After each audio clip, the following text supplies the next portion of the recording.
Sean todos bienvenidos. Vamos a continuar estudiando el libro de Eclesiastés. En esta ocasión vamos a hablar sobre el capítulo 8 de los versículos 6 al 17. Y voy a pedir que abran sus Biblias en el versículo 6. Vamos a leer cuatro versículos para tomarlos de referencia a nuestro estudio. Eclesiastés capítulo 8, versículos 6 al 9. Dice la Biblia, en el nombre del Padre, del Hijo y del Espíritu Santo. Porque todo lo que quisieres hay tiempo y juicio, porque el mal del hombre es grande sobre él, pues no sabe lo que ha de ser. Y él, cuando haya de ser, ¿quién se lo enseñará? No hay hombre que tenga potestad sobre el espíritu para retener el espíritu, ni potestad sobre el día de la muerte. Y no valen armas en tal guerra, ni la impiedad librará al que la posee. Todo esto he visto y he puesto mi corazón en todo lo que debajo del sol se hace. Hay tiempo en que el hombre se enseñorea del hombre para mal suyo. Señor, te damos gracias esta mañana. Ponemos en tus manos, Señor, esta palabra. Sabemos que no regresa a ti vacía, Señor, sino que regresa edificando nuestros corazones, regresa con nuestra mente renovada y con nuestra fe fortalecida, Señor. Así es que te pido que esta mañana tú nos hables y que sea tú, Señor, quien dirige este mensaje. En el poderoso nombre de tu Hijo amado Jesús. Amén. Muy bien, hermanos, en el contexto de lo que estamos estudiando, el capítulo 8 nos invita a reflexionar sobre cómo vivir sabiamente en un mundo lleno de complejidades, de justicias y de realidades las cuales nosotros no siempre vamos a comprender. El autor, que a su vez se autoproclama como el predicador, aborda temas en el capítulo 8 como lo son la sabiduría, la obediencia a la autoridad, el temor a Dios y nuestra incapacidad como humanos para comprender plenamente cuáles son los designios de Dios, ¿no? Así que este capítulo 8, hermanos, nos desafía a confiar en Dios, incluso cuando la vida parece que es injusta o que es confusa. La semana pasada el pastor nos habló sobre los primeros 5 versículos que tienen que ver esencialmente con la sabiduría. Y ese capítulo empieza en su versículo 1 preguntando: ¿quién es como el sabio? ¿Quién conoce la interpretación de las cosas? La sabiduría ilumina el rostro del hombre y suaviza la dureza del semblante. Así que la introducción a este capítulo, en esta introducción el rey Salomón nos está hablando sobre la relevancia que tiene la sabiduría, de cómo nos puede ayudar a entender mejor el mundo, de cómo puede transformar nuestra actitud y nuestras relaciones, de cómo un sabio no se deja llevar por la amargura, por los impulsos, por las malas decisiones, sino que todo lo analiza, lo va a tomar con calma, lo va a discernir y al final serenamente va a decidir qué hacer. Eso es lo que hace un sabio. En los versículos siguientes, el predicador hace una conexión entre el contexto teológico, es decir, la sabiduría, con una aplicación. Así que él conecta la sabiduría con una obediencia práctica, especialmente en relación con las autoridades. El predicador nos dice que tenemos que obedecer al rey, pero esto no debe ser por miedo, sino que porque es una autoridad humana que está bajo el poder de Dios. Sin embargo, ante esa imposición divina, nosotros tenemos que ser sabios para saber cómo actuar con prudencia. El versículo 5 dice: el que guarda el mandato no experimentará ningún mal, y el corazón del sabio discierne el tiempo y el juicio. ¿A qué se refiere con esto? En el contexto sabemos que Salomón se refiere a las autoridades de ese tiempo que eran reyes. Ahorita nosotros ya no tenemos reyes, o al menos en nuestro continente ya no existen reyes, hay presidentes, hay repúblicas. Sin embargo, esto tiene aplicación a nuestros tiempos porque son autoridades y son autoridades impuestas por Dios. Y en ese tiempo todos los gobiernos conocidos de aquellos años eran, eran reyes. Este mismo versículo, la traducción del lenguaje actual nos dice: "Quien obedece sus órdenes no sufre ningún daño, y quien es inteligente sabe cuándo y cómo debe obedecer". Nuevamente, esto significa que el sabio sabe cómo actuar, cuándo hablar, cuándo callar, cuándo obedecer, confiando en que Dios va a guiar los pasos con relación a las decisiones que vaya a tomar. Bueno, el argumento teológico, hermanos, de este versículo 5 es que tenemos que someternos a las autoridades, en especial a los que nos gobiernan, ya que detrás de esa autoridad está Dios, quien fue quien permite esa autoridad. Ahora, esta es una instrucción, hermanos, que está en el Antiguo Testamento, pero a lo mejor alguien dice, bueno, es que estamos en el Nuevo Testamento, estamos bajo la gracia. Muchos decimos, esas cosas ya no aplican porque ya estamos en la gracia. Bueno, y posiblemente tengamos razón, pero vámonos a la gracia que dice Romanos capítulo 13 versículos 1 y 2. Dice, sométase toda persona a las autoridades superiores, porque no hay sino de parte de Dios, y las que hay por Dios fueron establecidas. De modo que quien se opone a la autoridad, a lo establecido por Dios resiste, y los que resisten acarrean condenación para sí mismos. ¿Qué es esto, hermanos? Que si yo no obedezco a la autoridad, vamos a poner un ejemplo municipal, a la policía, por ejemplo,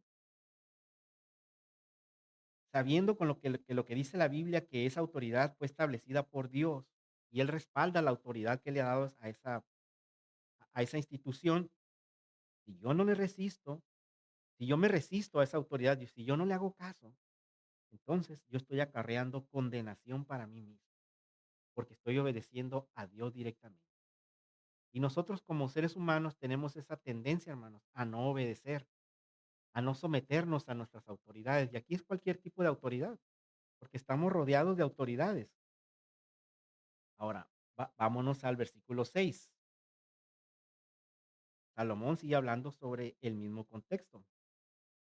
Versículo 6 dice, porque para todo lo que quisieres hay tiempo y juicio, porque el mal del hombre es grande sobre él, pues no sabe lo que ha de ser, y él, cuando haya de ser, ¿quién se lo enseñará?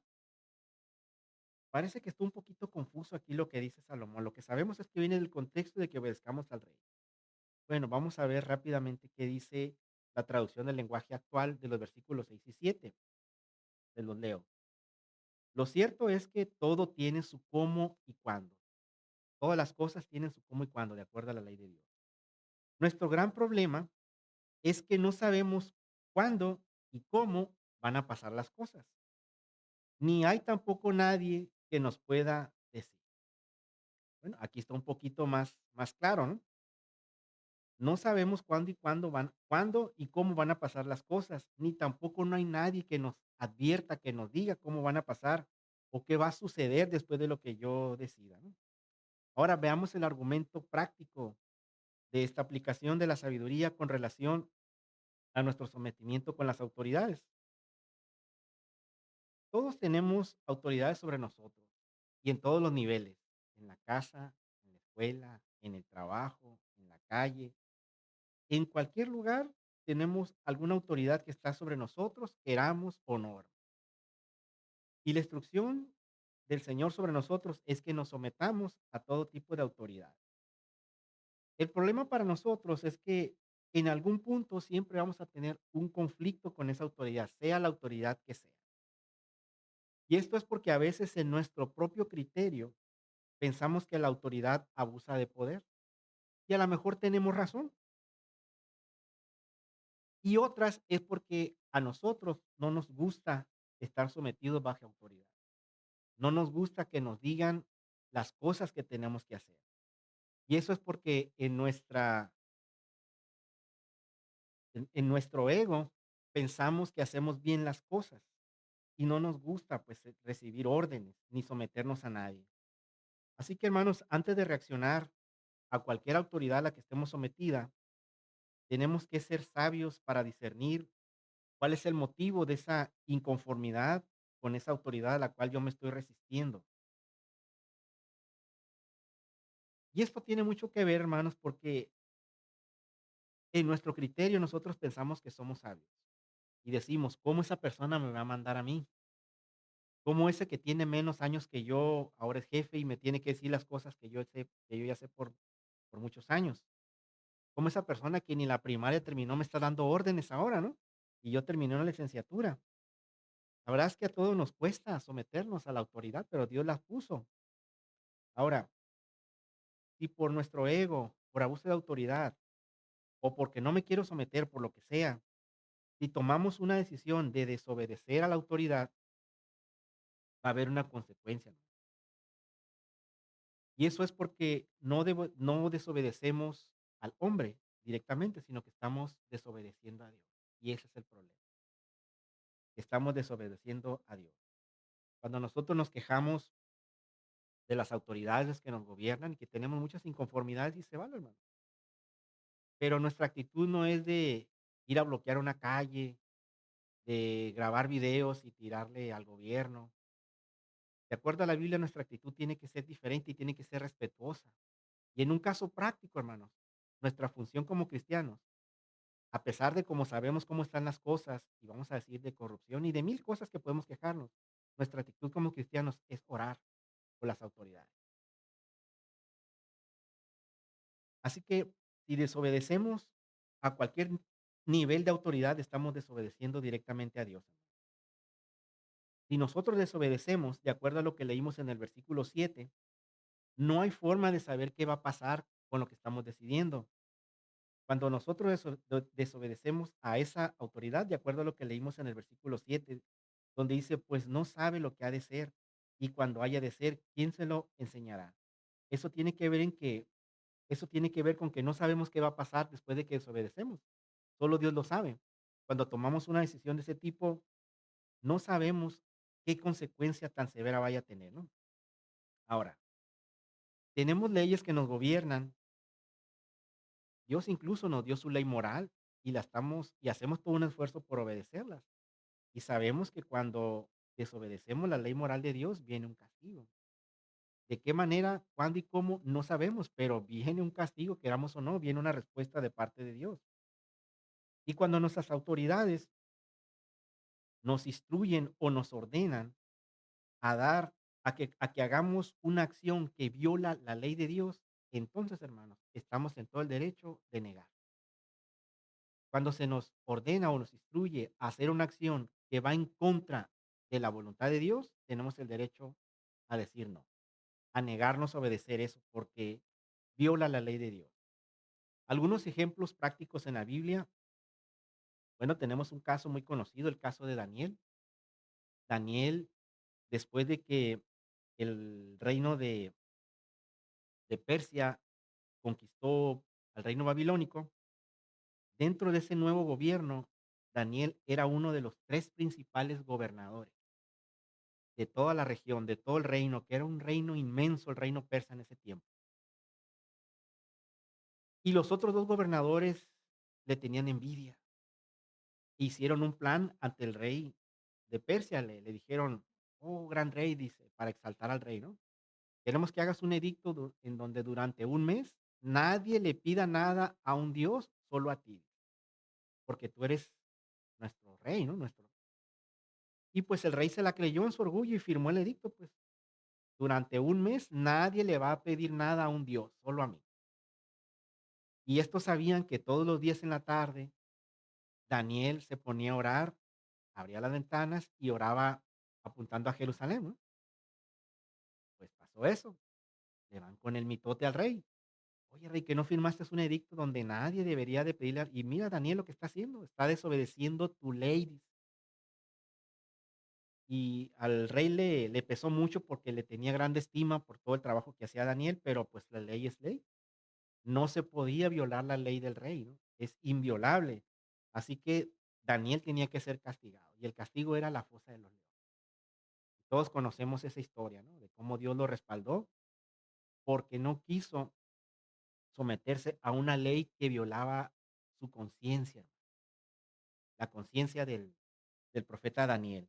Así que Dios lo bendijo, lo sacó adelante, dio la cara por él y le dio todavía más favor delante del rey con lo que sucedió. Así que los enemigos de Daniel les pasó a ellos lo que le deseaban a Daniel y Dios hizo resplandecer el rostro de Daniel con mucho más honor delante del rey en el gobierno de Persia.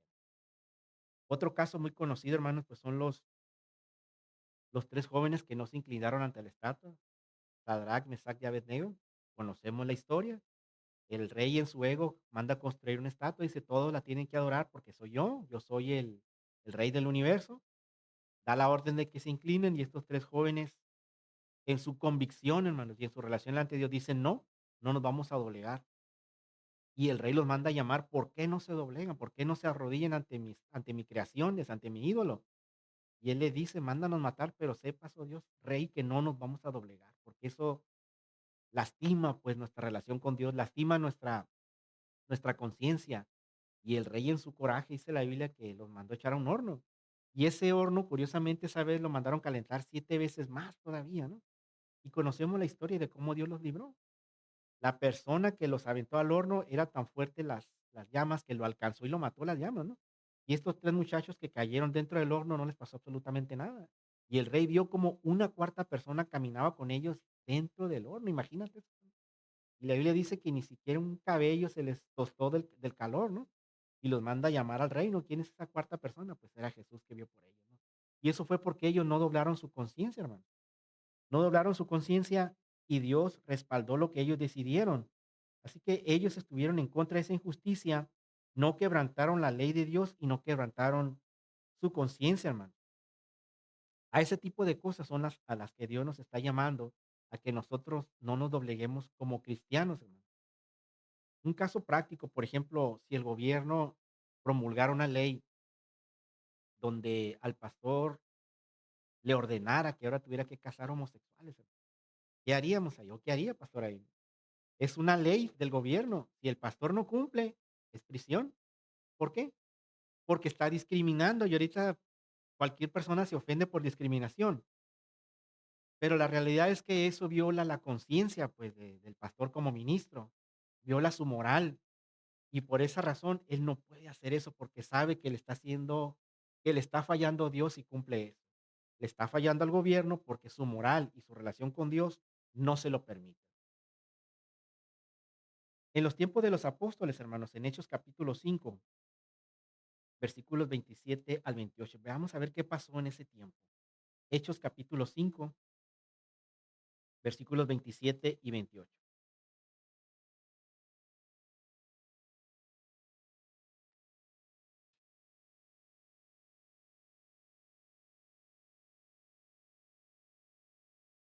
Mandaron traer a los apóstoles porque estaban predicando y dice el versículo 27.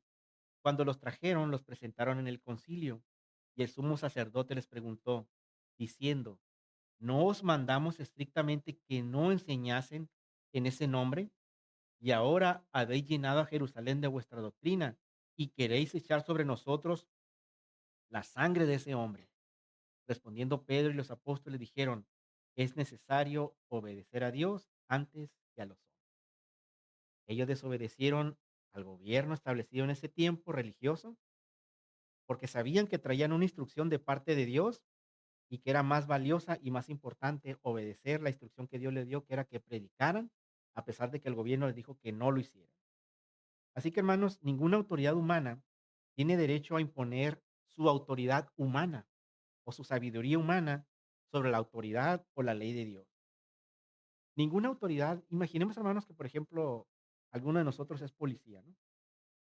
Y resulta que su comandante le ordena que mate a una persona. Supongamos que hubo detenidos en una operación, y ese comandante está muy herido, muy molesto por lo que hicieron esos detenidos, y dentro de su coraje, su soberbia, le ordena a uno de sus policías: "Mátalo". Ahora imagínate que ese policía eres tú, hermano. ¿Qué harías, hermano? La ley moral de Dios dice: "No matarás". Entonces, pues, evidentemente no lo puedo matar. Me está dando una orden directa al jefe, y el reglamento policial dice que si yo desobedezco a mi mando, pues tengo un castigo, tengo prisión o tengo un arresto, no lo sé. Pero es que también mi conciencia me dice que es algo que yo no puedo hacer porque viola la ley moral de Dios, es algo que no puedo hacer. ¿Qué va a pasar ahí? Bueno, lo describía Salomón, no sabemos qué va a pasar y no hay nadie que nos diga qué va a pasar ahí, solo Dios lo sabe, hermano. Esa decisión que tomemos. Por eso ahí nos recomienda Salomón que seamos sabios al momento de decidir y vamos a discutir un poquito más de eso un poquito más adelante. Así que si yo estoy en el trabajo, hermano, si yo tengo un trabajo administrativo y resulta que uno de mis jefes me dicen, agrega la nómina a esta persona que no existe y que es un aviador, pero resulta que mi jefe me está diciendo que lo agregue porque es su voluntad. Entonces, pues evidentemente yo sé que es algo que no debe de hacerse. Esas personas los cambian o los rotan cada 3 4 años, al rato vienen a auditoría y ¿a quién le va a caer el problema? Pues a ti, hermano, porque tú lo hiciste. Bueno, dices, es que recibí una orden. Bueno, sí, pero del que recibiste la orden ya no está. Y el que ejecutó la orden esa fuiste tú. Y sabes que el reglamento interno de la empresa dice que ese tipo de cosas no se deben de hacer y que son penadas. ¿Y a quién le va a caer el problema? Pues a mí. Entonces, ¿qué haríamos, hermano, si estamos trabajando, que tenemos una autoridad y que por alguna razón contestamos el teléfono y nos preguntan por esa persona, por la autoridad? Y si el jefe dice, diles que no estoy. O en nuestra casa a veces decimos, diles que no estoy, ¿no? Y uno dice, bueno, pues, ¿qué hago? Es el jefe, ¿no?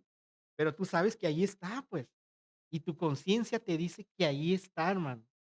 Pero el jefe no quiere ser molestado y dice que le digas a esa persona que lo está buscando que no está. Tú sabes que es una mentira, hermano. Tú sabes que estás violando la ley de Dios y dices que no. Pero si le dices que sí, sabes que vas a decir la verdad y que vas a cumplir la ley de Dios. Pero te vas a meter en un problemón con tu jefe, porque en ese momento tal vez él tiene otros asuntos más importantes que atender que recibir una llamada. Así que en ese momento, hermanos, es cuando nosotros debemos pedirle sabiduría a Dios para saber qué hacer. Porque a veces, hermanos, a veces nos vamos a meter en problemas. Es decir, a veces me voy a ver en la necesidad de mentir y estamos hablando de la vida real. Todos aquí, la verdad, hemos mentido y somos mentirosos hasta cierto punto. Y bueno, le pedimos perdón a Dios. Pero aquí estamos hablando de algo de la vida rutinaria, algo que nos pasa siempre, que tenemos que decidir qué tanto agrede a la palabra de Dios o a la ley moral de Dios lo que estamos decidiendo. Hay situaciones como estas, hermanos, en donde nosotros tenemos que decidir que tenemos que decir a veces una mentira. En ese momento hay que pedirle sabiduría a Dios para saber qué hacer, hermano. Porque si yo digo que sí, me voy a meter en un problemón con mi jefe y a lo mejor hasta me corre, ¿no? O me hago acreedor a una sanción. Pero si le digo que no y violo la ley de Dios, tal vez no pase nada, el jefe se queda contento, yo cumplo con mi obligación porque me dieron una orden. Aunque era una mentira, me dieron una orden de un jefe inmediato, que yo sabía que si decía que sí, iba a arder Troya, ¿verdad? Iba a haber un problema. En esos casos, momentos, hermanos, en esos casos es cuando nosotros tenemos que pedirle sabiduría a Dios para manejar esa situación. Y como leímos en el versículo 17, perdón, 7, decidir cómo y cuándo vamos a manejar esa situación y si vamos a desobedecer o no a la autoridad. Y es que también, hermanos, por falta de sabiduría, a veces no tomamos buenas decisiones.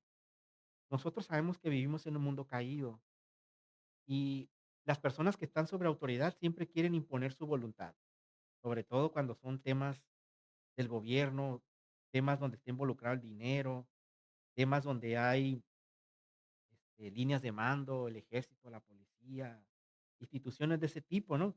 Es muy difícil saber cómo y cuándo nosotros tenemos que estar disponibles para obedecer esa orden o negarnos y mostrar resistencia a esa autoridad. Ahora, hermanos, la Biblia no nos instruye a negarnos. Ese es otro problema, porque la Biblia no dice niégate ante la autoridad porque tú tienes razón, ¿no? O porque tu conciencia te lo prohíbe. La Biblia no nos instruye a no obedecer, ni mucho menos a faltarle al respeto como a veces reaccionamos nosotros, a la autoridad. Así que tenemos que ver con sabiduría, hermanos, cómo debemos responder a esa inconformidad y obedecer esa orden de tal forma que no ofendamos a nuestras autoridades. Y esto podría hacer que nos apeguemos a los reglamentos a los cuales estamos sometidos también todos. Por ejemplo, volvamos a un trabajo. Si yo controlo la nómina y me dicen que le justifique la falta a una persona que faltó porque es consentido del jefe y debido a esa falta le vamos a quitar el bono de asistencia y un solo de pro y una serie de prestaciones más, y el jefe me dice que se la justifique, entonces yo podría negarme a eso apegándome al reglamento, porque tal vez todas las empresas y todas las instituciones tienen un reglamento, y esa podría ser nuestra justificación legal, hermanos, para decir: "No puedo hacerlo porque el reglamento dice esto". Y si quiere que lo haga, quiero que lo haga por escrito, porque es una orden escrita, ahí ya le damos un tratamiento diferente a una orden verbal. Ahí ya la cosa cambia, ¿no, hermano? Entonces, esta es una manera de actuar con sabiduría, hermano. En los 2 casos del libro de Daniel, esos personajes que vimos desobedecieron órdenes directas del rey, hermano. Sin embargo, nunca le faltaron el respeto, y eso que fueron, sobre todo Daniel, que fue esposado y fue detenido, ¿no? Nunca le faltaron al respeto y obedecieron la orden, desobedecieron la orden sabiendo que estaban mal. Ahora, veamos otro caso, hermano, porque aquí es someterse a las personas que tienen autoridad. Si nosotros vamos manejando en la calle y una persona cualquiera nos para el alto a nuestro carro, ¿tenemos la obligación de pararnos? No, porque no es nadie, o sea, no es ninguna autoridad vial. Esa persona no tiene ninguna autoridad para pararnos. Pero si esa persona tiene un uniforme y sobre todo tiene el uniforme de tránsito, ¿me debo parar? Es una autoridad que se encarga de ese tipo de cosas. Entonces, dado que él tiene esa autoridad y esa facultad para hacerlo, pues me tengo que parar, hermano, ¿no? A ver qué quiere.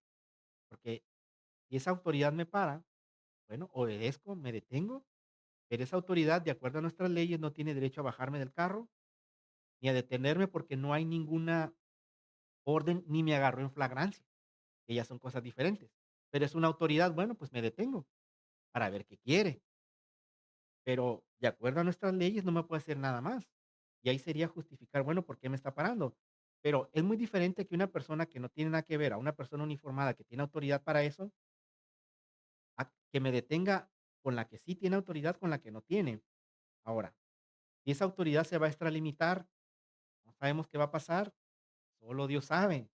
Pero sin duda, si cumplimos la ley moral de Dios, de alguna manera, hermano, Dios nos va a librar. De alguna forma, Dios nos tiene que librar. Otro caso, hermanos, muy, muy conocido, otro ejemplo muy bien, vamos a decirlo así. Todos conocemos a grandes rasgos la historia de Martín Lutero, ¿no? Un monje católico que se rebeló contra la doctrina de una gran institución y sobre todo contra sus autoridades que estaban implementando leyes que de acuerdo a, a la ley moral de Dios no eran correctos. Así que Martín Lutero se rebeló de una manera respetuosa. Él no se fue a una congregación a hablar mal de sus autoridades. Él no bloqueó ninguna calle, no dijo: "Hagamos una manifestación". Él indudablemente se ha de haber puesto en las manos de Dios, y él escribió lo que se conoce como 95 tesis, es decir, 95 posturas, y las escribió en latín. Recordemos que él era alemán. Y él las escribió en latín porque sabía perfectamente que la gente no iba a entender qué decía ahí, y los únicos que iban a entender eran los sacerdotes y las autoridades católicas de ese tiempo. Fíjate qué inteligente este hombre, ¿no? Dijo: "No voy a ocasionar una revuelta, no voy a hacer un escándalo, solo las autoridades católicas de ese tiempo van a entender a qué me refiero". Y este hermano lo que hizo, pues las clavó en la puerta de la iglesia, porque no era su intención hacer un escándalo, él nada más quería manifestarse contra sus autoridades de esta forma pacífica y silenciosa. Pero resulta que algún hermano malintencionado las toma y las traduce al alemán. Y ahí ya se hizo un escándalo tremendo, ¿no? Pero no fue la intención de Martín Lutero. Ahora todos sabemos que fue llamado a juicio y que ahí estaba la Santa Inquisición, Nosotros sabíamos qué les pasaba a la gente que estaban en contra de la Santa Inquisición. Comúnmente los mandaban matar. Así es que a Martín Lutero las autoridades eclesiásticas de ese tiempo le dijeron que tenía que retractarse, hermano. Si no, no sabían qué le iba a pasar. Lo más probable es que le iban a matar. Y él estaba consciente. Así es que le preguntan, Martín Lutero, retráctese de esas 95 tesis. Y él respondió, no puedo ni quiero retractarme de cosa alguna, pues ir en contra de la conciencia no es justo ni seguro. Que Dios me ayude. Eso fue lo único que respondió. Y nosotros conocemos la historia. Dios proveyó, lo sacaron, lo escondieron y Dios le salvó su vida. Y todos conocemos que de ese hecho que él hizo proviene toda la iglesia protestante de todo el mundo, gracias a esa valentía de ese hombre que se opuso a su autoridad en ese tiempo. Bueno, hermanos, pues entonces ese texto del rey Salomón, pues no nos llama a la rebeldía ni a la desesperación, sino que tengamos una postura humilde, paciente. Sabemos que la autoridad humana es imperfecta, pero esa autoridad viene de parte de Dios porque Dios lo estableció. Esto también no significa que vamos a justificar la injusticia de las autoridades, sino que vamos a reconocer nosotros, o tenemos que reconocer que la última instancia es Dios, porque Él es un juez supremo. Bueno, y también nos queda muy claro, hermanos, que nuestras autoridades son humanos, pueden fallar, y sobre todo los gobiernos que tanto exigimos cambios y cosas, y a veces nosotros no queremos mover un dedo para que las cosas suceden, nos seguimos pasando altos, evadiendo impuestos, buscamos la manera de tener más dinero de manera fácil, y eso pasa en la iglesia cristiana, ¿eh? En muchos cristianos. Eh, Nos gusta exigir cosas, pero no actuamos para mejorar las cosas. Así que nuestra instrucción, hermanos, de parte de Dios ante nuestras autoridades es que oremos por ellas, en el nivel que sea, en la actividad que sea, tenemos que orar por ellas, para que Dios, porque sabemos que Dios tiene el control sobre todas las cosas. Y con esto nosotros somos luz en un entorno que necesita, que necesita conocer un poco más del Señor. Bueno, hermanos, seguimos en el versículo 8.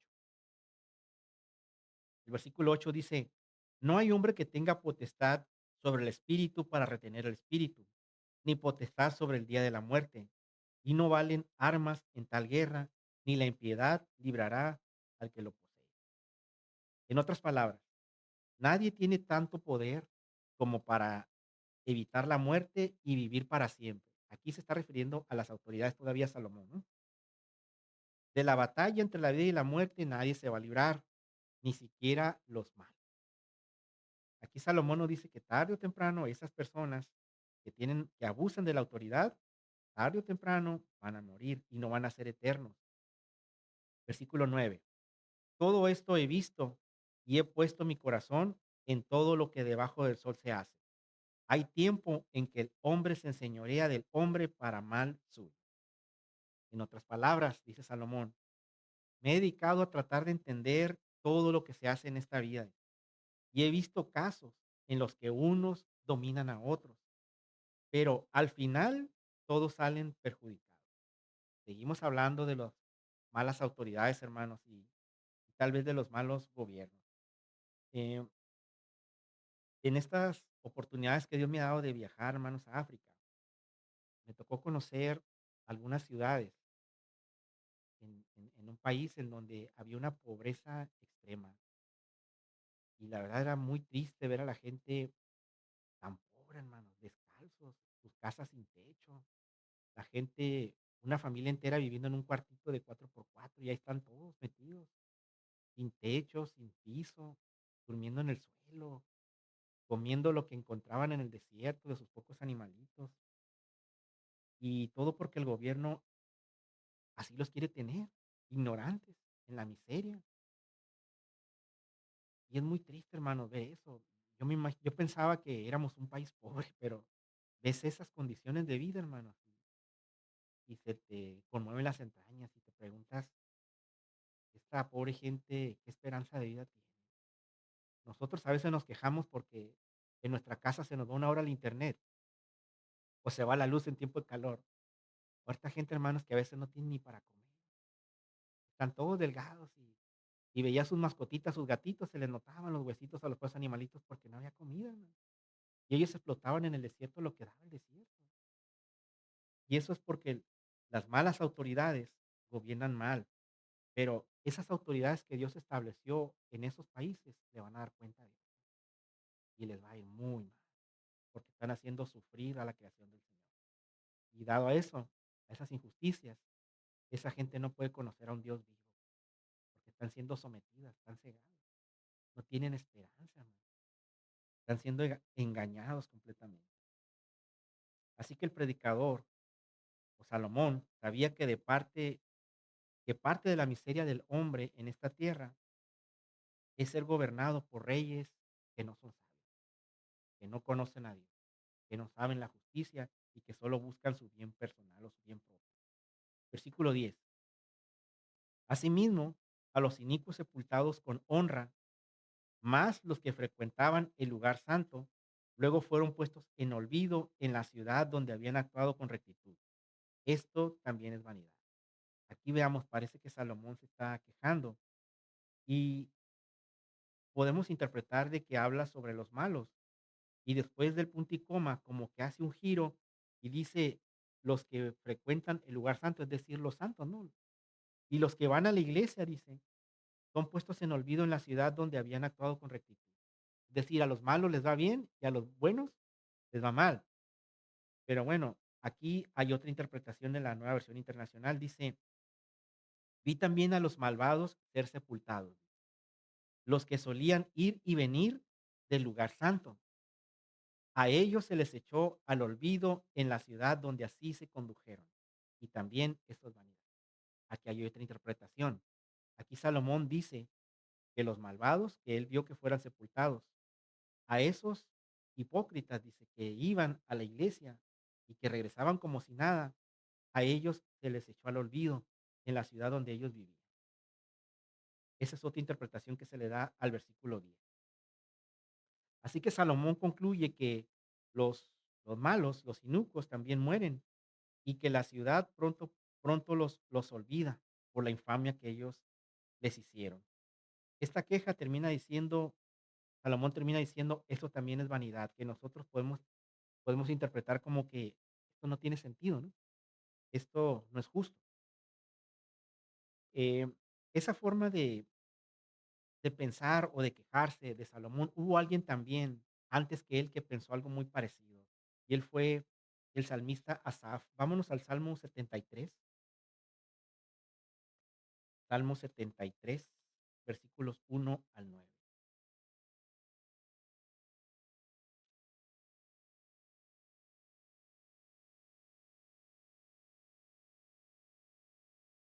Asaf era un cantor del templo del Señor en los tiempos del rey David. Él era un personaje muy importante, él dirigía la alabanza en ese tiempo, pero él veía cosas que no le gustaron y lo describe en el Salmo 73. Dice, ciertamente es bueno Dios para con Israel, para con los limpios de corazón. En cuanto a mí, casi se deslizan mis pies, por poco resbalaron mis pasos, porque tuve envidia de los arrogantes, viendo la prosperidad de los impíos, porque no tienen congojas por su muerte, pues su vigor está entero.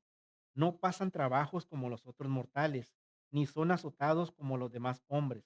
Por tanto, la soberbia los corona, se cubren de vestido de violencia, los ojos se les saltan de gordura, logran con creces los antojos del corazón, se mofan y hablan con maldad de hacer violencia, hablan con altanería, ponen su boca contra el cielo y su lengua pasea la tierra. ¿Dónde hemos visto esto, hermano? ¿Dónde lo hemos visto? Así es que el justo este decía, oye Señor, ¿qué está pasando? Yo aquí estoy santificándome, yo aquí estoy pagando un precio por estar aquí. Y estas personas parece que son premiados por ser más malos. Entre más malos son, parece que los bendices más. Esa era la queja del salmista Asaf. Sin embargo, al final del versículo, él concluye que él va a continuar haciendo la voluntad de Dios, pase lo que pase, porque su gloria es el Señor. Y eso es algo que no tienen los impíos, el Señor en sus vidas. Versículo 11 del capítulo 8 de Eclesiastés. Por cuanto no se ejecuta luego sentencia sobre la mala obra, el corazón de los hijos de los hombres está en ellos, dispuesto para hacer el mal. Así que, hermanos, cuando el malvado no es castigado de inmediato, como lo que está expresando Asaf, la gente piensa que puede hacer lo malo.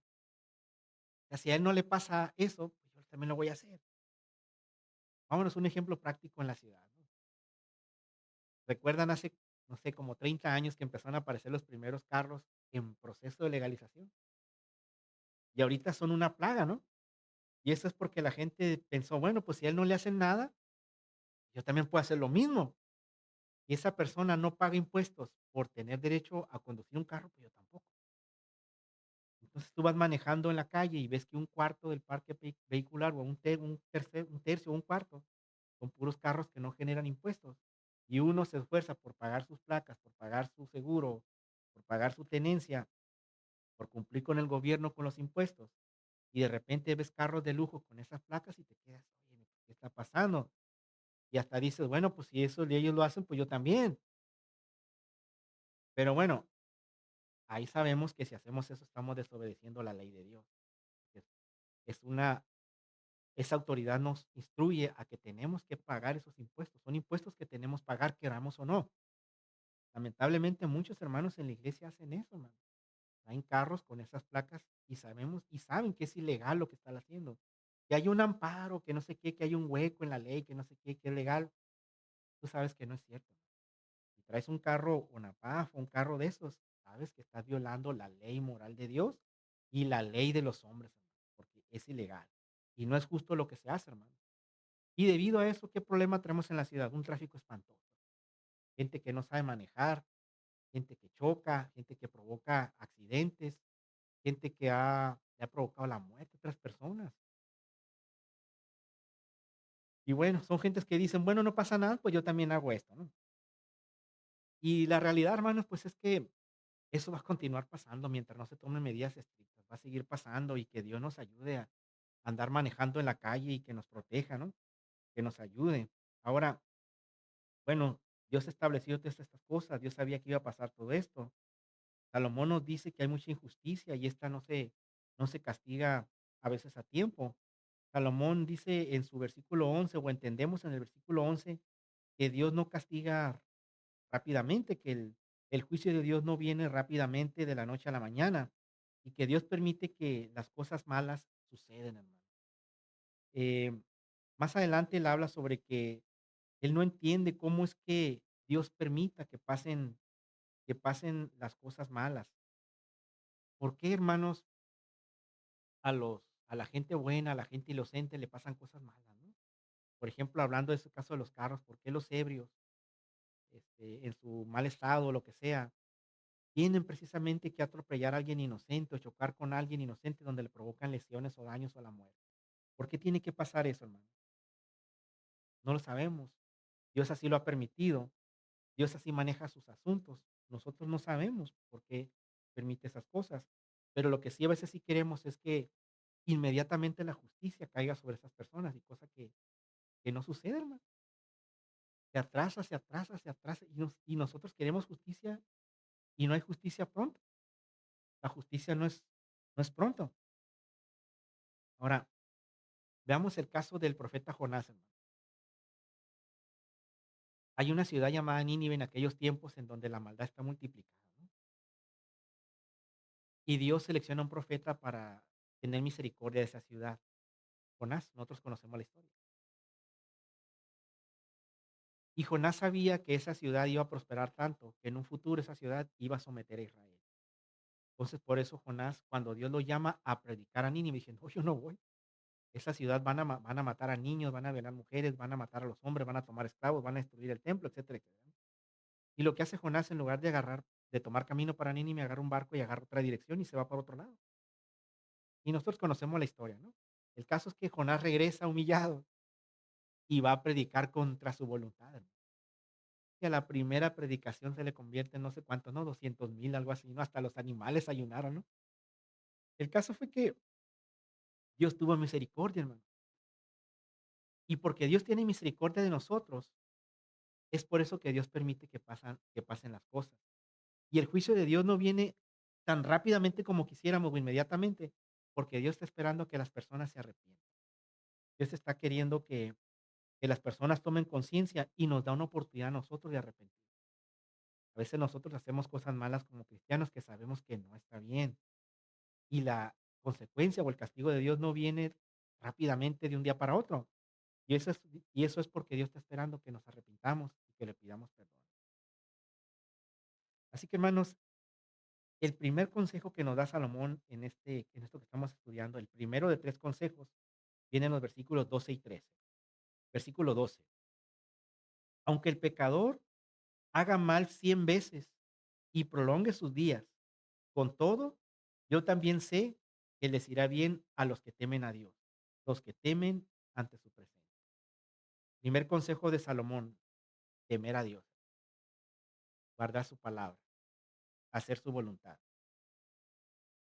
Salomón en este versículo, bueno, Salomón en todo el libro de Eclesiastés repite mucho la frase: "Yo he visto". En otras palabras, dice: "Yo confirmo", ¿no? Porque yo lo viví, yo lo vi.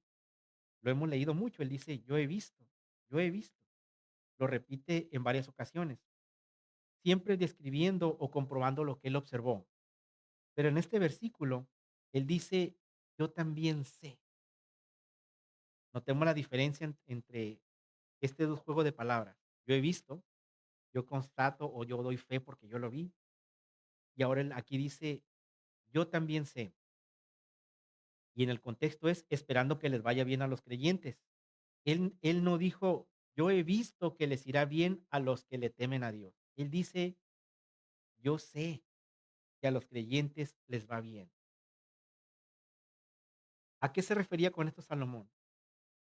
Que él en su conclusión sabía perfectamente que no a todos nos va bien, que a no todos, aunque siendo cristianos, nos va bien en la vida, y nosotros lo hemos visto. No a todos los cristianos nos va bien en la vida, no solo por arrepentirnos, por creer, tener fe, por tener gran fe, no es garantía de que nos vaya bien en la vida. Y eso es porque así es la voluntad de Dios. Dios así lo permite, porque pues Dios es soberano, esa es la respuesta que tenemos. No es garantía de que nos vaya bien. Aquí Salomón dice, en otras palabras, podríamos interpretar: "Yo tengo fe de que les va a ir bien", en otras palabras. Es un buen deseo, es un buen deseo que tiene para nosotros. Y él tiene razón en ese sentido, porque, pues, a todos los creyentes, no a todos nos va bien. A veces a los malos les va mucho mejor que a nosotros, como hemos visto, pero eso es algo que Dios ya tiene establecido. A veces parece que al justo le va mal y que al impío le va súper bien, ¿no? Pero bueno, eso es algo que solo Dios sabe por qué hace ese tipo de cosas. Es algo que Salomón mete a discusión porque él no lo entiende tampoco.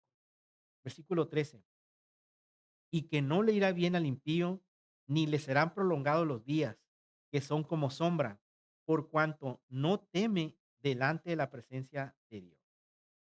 Bueno, arrastrando el versículo 12 nos dice que el pecador prolonga sus días.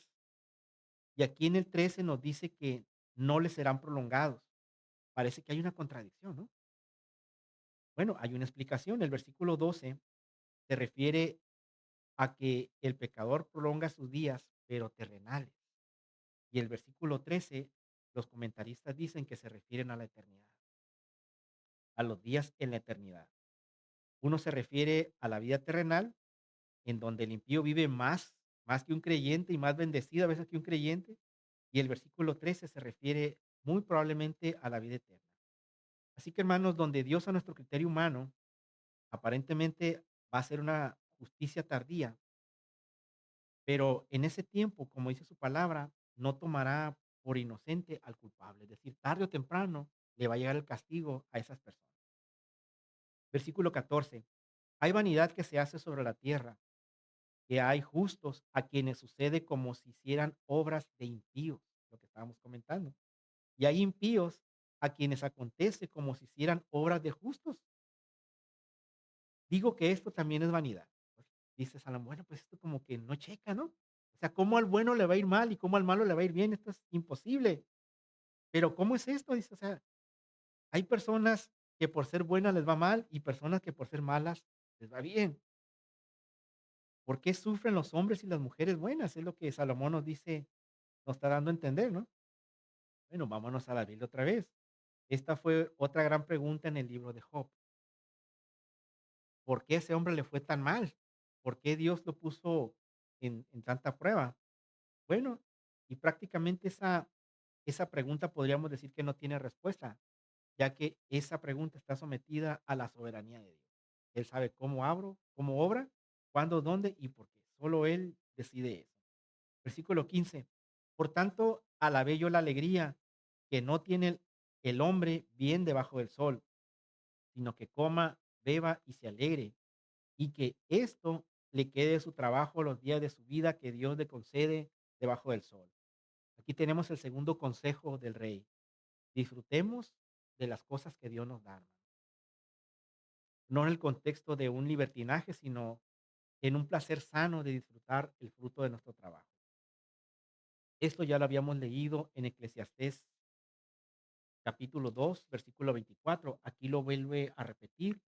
Ese versículo dice, no hay cosa mejor para el hombre, sino que coma y beba y que su alma se alegre en su trabajo. También he visto esto, también he visto que esto es de la mano de Dios, es decir, es de la voluntad de Dios. Así que, hermanos, no debemos de preocuparnos por tratar de entender los secretos de la vida, el significado de la vida, sino simplemente disfrutar lo que Dios nos permite. No tiene sentido tratar de entender por qué a la gente buena le pasan cosas malas. No sabemos, hermanos. Es algo que Dios en su soberanía solo Él sabe. Y en este mundo, pues va a haber siempre desigualdades, porque es algo que Dios, eso es algo tan complicado de explicar, pero es algo que Dios tiene en su soberanía bajo su control. Versículo 16. Yo pues dediqué mi corazón a conocer sabiduría y a ver la faena que se hace sobre la tierra, porque hay quien ni de noche ni de día ve sueño en sus ojos. Tercer consejo del rey, hermano, aceptar la providencia de Dios. Aquí dice Salomón que ni de noche ni de día, o sea, una persona estaba afanada tratando de entender el secreto de la vida. Y aquí el consejo de Salomón es que aceptemos la providencia de Dios. ¿Y qué es la providencia de Dios, hermano? Bueno, eso tiene que ver con proveer, es decir, que Dios ve algo antes de que suceda y Él se anticipa y lo provee. Nosotros a veces nos afanamos y nos preocupamos por muchas cosas, siendo que Dios ya decidió que pasemos por eso, porque Él más adelante va a solucionar ese problema por nosotros. Así es la forma en que Dios obra, hermano, la forma en que Dios administra este mundo y cómo Dios tiene todo perfectamente definido y organizado. Esa es su forma. Dios tiene todo controlado. No hay que perder este contexto de que Dios tiene todo bajo control y que aparece, a veces pensamos que la vida es algo aleatorio o algo al azar que estamos viviendo, pero no, Dios tiene todo controlado, como lo dijo alguna vez Albert Einstein, que parece que Dios jugara a los dados, ¿no? Que Dios jugara al azar, ¿no? Dios tiene todo perfectamente establecido y todo perfectamente controlado. Así que Salomón dice que hay personas que no duermen de la angustia de saber, pues, qué va a pasar en el futuro. Y Jesús nos enseñó sobre eso, pues que tengamos confianza en Dios. Yo supe por ahí de una persona que en su afán por conocer dónde estaba la verdad, y era una persona muy estudiada, se puso a investigar quiénes éramos, de dónde veníamos. Él concluyó que nuestro ADN era extraterrestre y concluía cosas de ese tipo que uno se queda. Él dejó su trabajo y se dedicó a su manera a buscar la paz, porque fue su conclusión de que venimos de un mundo extraterrestre y que tarde o temprano íbamos a morir y que él tenía que vivir en paz y no sé qué. Fue la conclusión a la que él llegó, ¿no? Y aquí Salomón dice que de día y de noche él trataba de comprender esto, pero no lo entendió. Versículo 17. Y he visto todas las obras de Dios, que el hombre no puede alcanzar la obra que debajo del sol se hace. Por mucho que trabaje, el hombre buscándola no la hallará. Aunque diga el sabio que la conoce, no por eso podrá alcanzar. Así que todo esto de la forma en que Dios obra, la soberanía de Dios y la providencia de Dios, es un enigma para nosotros, hermanos, porque no sabemos qué va a pasar. No sabemos cómo, cuándo y dónde las cosas van a suceder. Salomón tenía estas dudas. Aquí observemos lo que dice que el hombre no puede alcanzar la obra que debajo del sol. ¿A qué se refiere? Que nosotros no podemos entender el propósito de la vida en ese tiempo, hermano. Salomón escribió esto cientos de años antes de que apareciera Jesús. Él no tenía ni idea, pues, del significado de la vida. ¿Por qué pasaban estas cosas buenas y estas cosas malas? ¿Cuál es el secreto? ¿Cuál es el significado de la vida?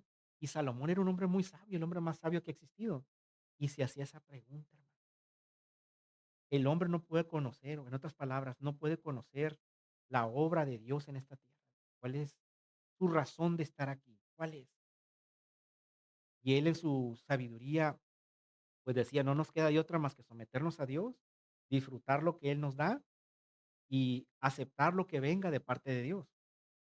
Pero él no conocía, pues, hermanos, dentro de su sabiduría o de su justicia, no conocía cuál era el secreto de la vida. Y eso, hermanos, fue revelado cuando Jesús viene. Esa respuesta no fue dada hasta que Jesús vino al mundo. Eso por lo cual se pregunta aquí Salomón, dice que no hay quien pueda alcanzar la obra que debajo del sol se hace. Esa respuesta la vino a dar Jesús con su muerte. Nosotros podemos alcanzar la obra de parte de Dios porque Él nos justificó, nos compró con su muerte y ahora nosotros estamos en otro plano espiritual porque ahora somos sus hijos. Ahora nosotros podemos alcanzar esa vida eterna. Eso que desconocía el rey Salomón está a nuestro alcance y está en nuestras manos, porque Dios así lo ha establecido. Ahora, ¿por qué pasó tanto tiempo, hermanos? Desde que Salomón dijo esto a que sucedieran todas estas cosas. Pasaron tal vez miles de años. Segunda de Pedro, capítulo 3 versículo 9 dice: "El Señor no retarda su promesa, según algunos la tienen por tardanza, sino que es paciente para con nosotros, no queriendo que ninguno perezca, sino que todos procedan al arrepentimiento". ¿Por qué entonces los tiempos son malos? ¿Por qué hay tanta injusticia? ¿Por qué tenemos malas autoridades?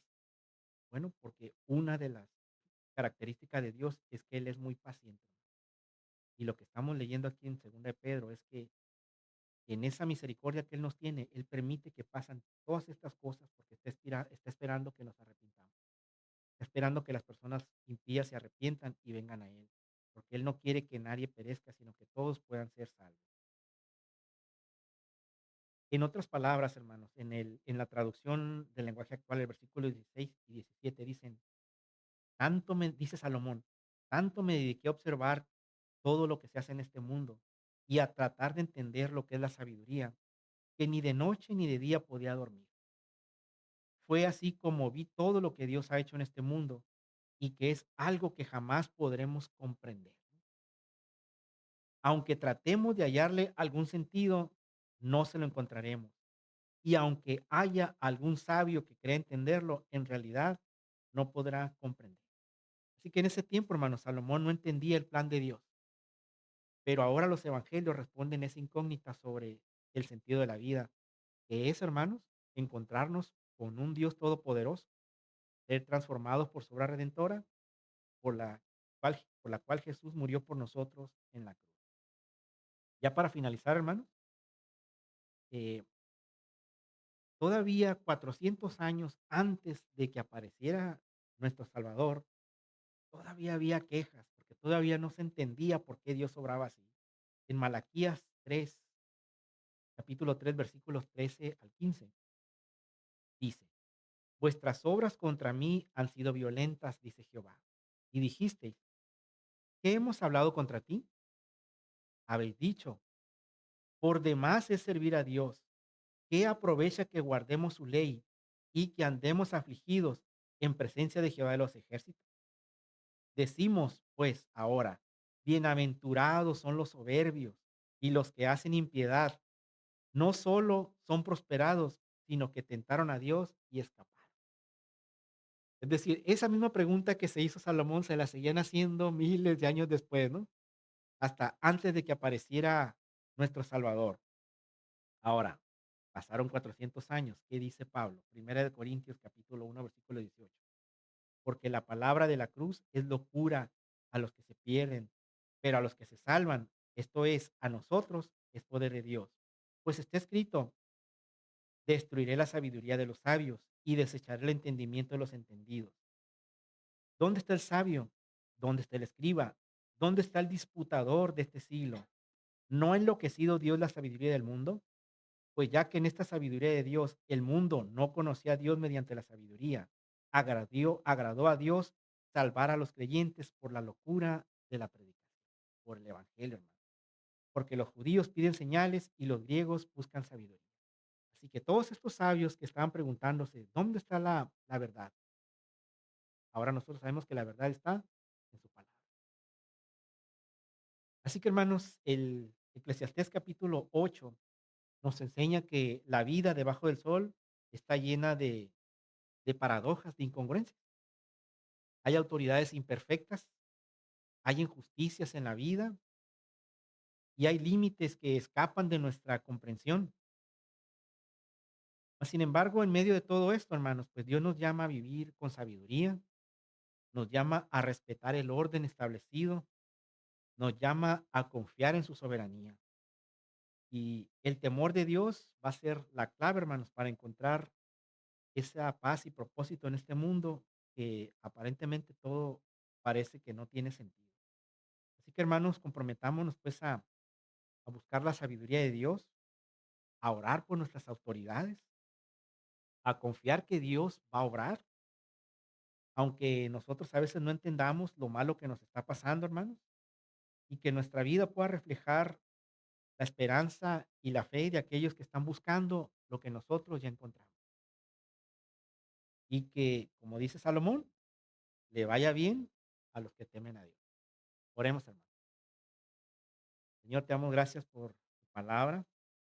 No deja de impresionarnos la gran sabiduría tuya, Señor, que expresa en este capítulo 8 de cómo este hombre tan sabio, Señor, en toda su sabiduría humana, no podría comprender, Señor, que el final de todas las cosas o el propósito de toda la vida es encontrarnos contigo, Señor, y conocerte a ti. Y que es algo que tú que escondiste de los inteligentes, de la gente perfecta, de la gente sabia, y que es un gran secreto de vida que se lo diste a la gente común y ordinaria como nosotros. Y eso es algo que estuvo en tu corazón desde un principio, Señor. Gracias por las cosas buenas y malas que nos suceden. Sabemos que hay un propósito detrás de todo eso. A veces, cuando pasamos por situaciones difíciles, no entendemos el propósito, pero ahora nos queda claro de que tú estás obrando y que tú tienes el control y que algo bueno va a suceder con eso. Que si a veces estamos pasando injusticias de parte de nuestras autoridades, sabemos que tú harás algo, Señor, en su tiempo y que tú vas a obrar a nuestro beneficio. Gracias, Señor, porque tu verdad, la verdad de la vida, ha sido revelada a nosotros. La tenemos nosotros, está en ti, está en nosotros, está en tu palabra. Gracias por esa verdad que nos has dado, Señor. Y te pido, Señor, que nos ayudes a guardar y a cuidar esta verdad que tú nos has dado a todos nosotros. En el nombre de Cristo Jesús. Amén.